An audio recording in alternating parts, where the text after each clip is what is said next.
S doctor, ಈಗ appendix ಬಗ್ಗೆ ಬೇರೆ ಏನಾದರೂ ವಿಷಯಗಳನ್ನು ಜನಗಳಿಗೆ ಗೊತ್ತೇ ಇರೋದಿಲ್ಲ ಈ ಥರದೊಂದು ಮಾಹಿತಿಗಳು ಅನ್ನೋದಾದರೆ ಏನು ಹೇಳಕ್ಕೆ ಇಷ್ಟಪಡ್ತೀನಿ? ಅಪೆಂಡಿಕ್ಸು ಎಲ್ಲರಿಗೂ ಕೂಡ ಗೊತ್ತಿರೋ ಒಂದು ವಿಚಾರ. ಆದರೆ ಇದನ್ನು ಅಪೆಂಡಿಸೈಟಿಸ್ ಇನ್ಫೆಕ್ಷನ್ ಆಗದಲ್ಲೇ ಹೇಗೆ ಪ್ರಿವೆಂಟ್ ಮಾಡಬೇಕು ಅನ್ನೋದು ಒಂದು ಗೊತ್ತಿಲ್ಲದ ಸಂಗತಿ. ಅದಕ್ಕೆ ಮೊಟ್ಟ ಮೊದಲನೇದಾಗಿ ನಾವು ಬಳಸುವಂಥ ನೀರು ಶುಚಿತ್ವವಾಗಿರಬೇಕು.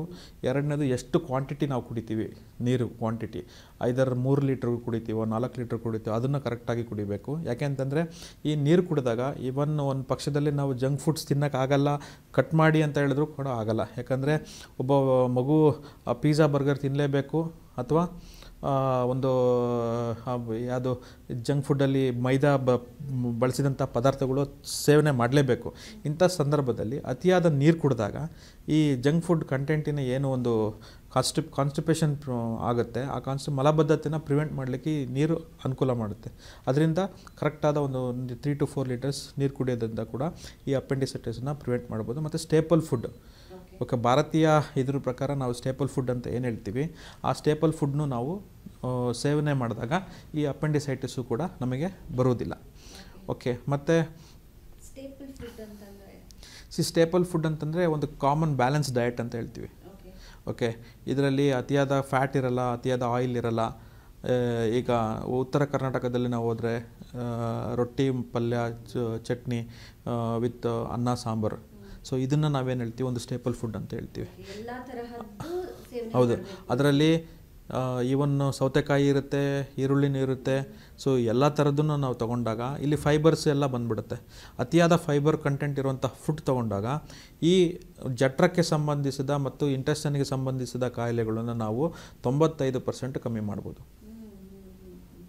ಓಕೆ, ಯಾವಾಗ ನಮಗೆ ಇದು ಅಪೆಂಡಿಕ್ಸು ಕೂಡ ಇಂಟೆಸ್ಟೈನ್ಗೆ ಸಂಬಂಧಪಟ್ಟಂಥ ಕಾಯಿಲೆ. ಸೊ ಇದಾದಮೇಲೆ ನಮಗೆ ಪಾಲಿಪ್ ಅಂತ ಬರುತ್ತೆ, ಇಂಟೆಸ್ಟೈನಲ್ ಪಾಲಿಪ್ ಅಂತ ಬರುತ್ತೆ. ಇಂಟೆಸ್ಟೈನಲ್ ಕ್ಯಾನ್ಸರ್ಸ್ ಆಗ್ಬೋದು, ಇಂಟೆಸ್ಟೈನಲ್ ಡೈವರ್ಟಿಕಲ್ ಆಗ್ಬೋದು, ಕೋಲೈಟಿಸ್ ಆಗ್ಬೋದು. Infection of colon is called colitis, ಅದು ಇಂಟೆಸ್ಟೈನಿಗೆ ಸಂಬಂಧಪಟ್ಟಿದ್ದು. ಸಣ್ಣ ಕರಳು, ದೊಡ್ಡ ಕರಳು. ಸೊ ಇದು ಅಪೆಂಡಿಕ್ಸು ಕೂಡ ಇಂಟೆಸ್ಟೈನಿಗೆ ಸಂಬಂಧಪಟ್ಟಿದ್ದು. ಯಾವಾಗ ಅಪೆಂಡಿಕ್ಸಲ್ಲಿ ಅಂತಂದರೆ ಮೋಷನ್ಸ್ ಆಗಬೇಕಾಗಿರೋದು ಕರೆಕ್ಟಾಗಿ ಮೋಷನ್ಸ್ ಆಗಿಲ್ಲ, ಆ ಮೋಷನ್ ಆಗಿರೋದು ಕಲ್ಲಾಗುತ್ತೆ, ಕಲ್ಲಾಗಿರೋದೋಗಿ ಅಪೆಂಡಿಕ್ಸಲ್ಲಿ ಕೂತ್ಕೊಳ್ಳುತ್ತೆ. ಸೊ ಒಂದು ಸಲ ಅಪೆಂಡಿಕ್ಸಲ್ಲಿ ಕೂತ್ಕೊಂಡಾಗ ಆ ಕಲ್ಲು ಹೊರಗಡೆ ಬರಲಿಕ್ಕೆ ಆಗಲ್ಲ. ಆವಾಗ ಏನಾಗುತ್ತೆ, ಇನ್ಫೆಕ್ಷನ್ಸ್ ಬೆಳೀತಾ ಹೋಗುತ್ತೆ. ಇನ್ಫೆಕ್ಷನ್ ಬೆಳೆದ ಹೋದಾಗ ಜ್ವರ ಬರೋದು, ವಾಮಿಟ್ ಬರೋದು, ಪೇಯ್ನ್ ಆಗೋದು, ಈ ರೀತಿ ಸಿಮ್ಟಮ್ಸ್ ಆಗ್ತಾ ಹೋಗುತ್ತೆ. ಸೊ ಅದು ತುಂಬ ಜಾಸ್ತಿ ಆದಾಗ ನೋವು ಜಾಸ್ತಿ ಆಗ್ತಾ ಹೋಗುತ್ತೆ. ಸೊ ನೋವು ಜಾಸ್ತಿ ಆದಾಗ ವೈದ್ಯರ ಬಳಿ ಬರ್ತಾರೆ, ಅದನ್ನು ನಾವು ಟೆಸ್ಟ್ ಮಾಡ್ತೀವಿ. ಅಪೆಂಡಿಸೈಟಿಸ್ ಆಗಿದೆ ಅನ್ನೋದೊಂದು ಕನ್ಫರ್ಮ್ ಆಗುತ್ತೆ. ಆವಾಗ ಐದರ್ ಮೆಡಿಕಲ್ ಲೈನ್ ಟ್ರೀಟ್ಮೆಂಟ್ ಅಂದರೆ ಇಂಜೆಕ್ಷನ್ಸ್ ಕೊಟ್ಟು ಮಾಡ್ಬೋದು ಅಥವಾ ಮಾತ್ರೆ ಕೊಟ್ಟು ಮಾಡ್ಬೋದು. ಕೆಲವೊಂದು ಸಲ ಸಬ್ ಕ್ಲಿನಿಕಲ್ ಅಪೆಂಡಿಸೈಟಿಸ್ ಅಂತ ಹೇಳ್ತೀವಿ. ಅಪೆಂಡಿಕ್ಸ್ ಆಗಿರುತ್ತೆ, ಬಟ್ ಅದು clinically it's not proven. Okay, ಈಗ ನೀವು ಹಾಸ್ಪಿಟ್ಲಲ್ಲಿ ನೋಡಿರ್ತೀರ ಬಹಳಷ್ಟು ಜನ ಬಂದು ನೀವು ಆಪ್ರೇಷನ್ ಸರ್ಜರಿ ಎಲ್ಲ ಮಾಡುವಾಗ. ಈಗ ಯಾವ ಥರದ ಪ್ರದೇಶಗಳಲ್ಲಿ ಜಾಸ್ತಿ ಕಂಡು ಬರ್ತಾ ಇದೆ? ನಗರ ಪ್ರದೇಶಗಳಲ್ಲ, ಹಳ್ಳಿಗಾಡಿನಲ್ಲಿ ಜನಗಳಿಗ, ಅಥವಾ ಈ ಕಲುಷಿತ ನೀರಂದರೆ ಚರಂಡಿ ಪಕ್ಕದಲ್ಲಿ ವಾಸವಾಗಿರ್ತಾರೆ, ಅಥವಾ ಕಡಿಮೆ ಅವರಿಗೆ ಅವಶ್ಯಕತೆಗಳೆಲ್ಲ ತೀರಿಸ್ಕೊಳ್ಳೋ ಅಂಥ ಪರಿಸ್ಥಿತಿ ಇರೋದಿಲ್ಲ, ಈ ಥರದ ಒಂದು ಜನರನ್ನು ತಗೊಂಡಾಗ ಯಾರಿಗೆ ಬರ್ತಿದೆ ಅಂತ? ಇದು ಆಲ್ಮೋಸ್ಟ್ ನಾವು ನೋಡ್ತಿರೋ ಪ್ರಕಾರ ಸಿಟಿ ಜನರಲ್ಲಿ ಅಷ್ಟು ಕಮ್ಮಿ ಇದೆ. ಆದರೆ ಒಂದು ಈ ಸಿಟಿ ಮತ್ತು ಹಳ್ಳಿ ಮಧ್ಯದಲ್ಲಿರುವಂತಹ ಒಂದು ಪ್ರದೇಶ ಅಂದರೆ ಅಟ್ಯಾಚ್ಡ್ ಗ್ರಾಮೀಣ ಭಾಗದಲ್ಲಿ ಅಟ್ಯಾಚ್ ಟು ಈ ದ ಮೆಟ್ರೋಪಾಲಿಯನ್ ಸಿಟೀಸ್, ಅಂತಹ ಜಾಗದಿಂದ ಈ ಅಪೆಂಡಿಕ್ಸ್ ಅನ್ನೋದು ಜಾಸ್ತಿ ಕಂಡು ಬರ್ತಾ ಇದೆ.